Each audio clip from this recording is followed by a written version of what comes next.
Barbie Fortesa update. Yung post na Sparkle Jamie Artist Center. Sabi, Barbie Fortesa is one of the special cast members for Wish Ko Lang first year anniversary. Abangan si Barbie Fortesa sa special anniversary na episode ng Wish Ko Lang ngayon Sabado. Yan bukas na yan. Abangan si Barbie. Makakasama ni Barbie dyan. Yan sila Sam Concepcion sa Ines Veneracion. Yan. At may pabati pa nga si Barbie sa si Sam. Ito yung video.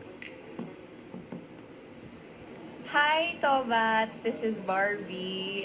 Congratulations on your new restaurant. I wish you more power and more success. Yan.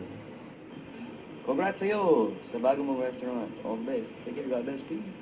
May pang kulitan sa set. Wish ko lang. May kumanta pang Sam Concepcion. Yo, come here, baby.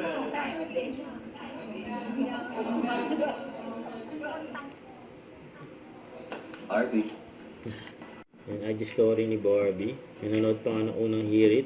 Ang ate Abby ni Barbie. Yung pinanood niya si Barbie sa si Daddy Tony. Yun ang happiness.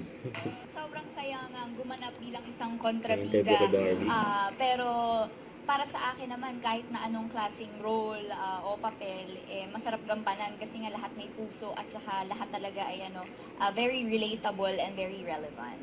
The first week of September, I spent with myself talaga. So I went back to running, I played tennis, tried Pilates with Ivana, I tried a couple of cafes that I see on TikTok. So, ang dami ko na agad nagagawa. And my heart is so happy. I am so fulfilled right now.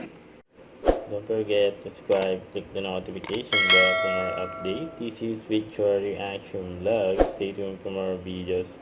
See ya.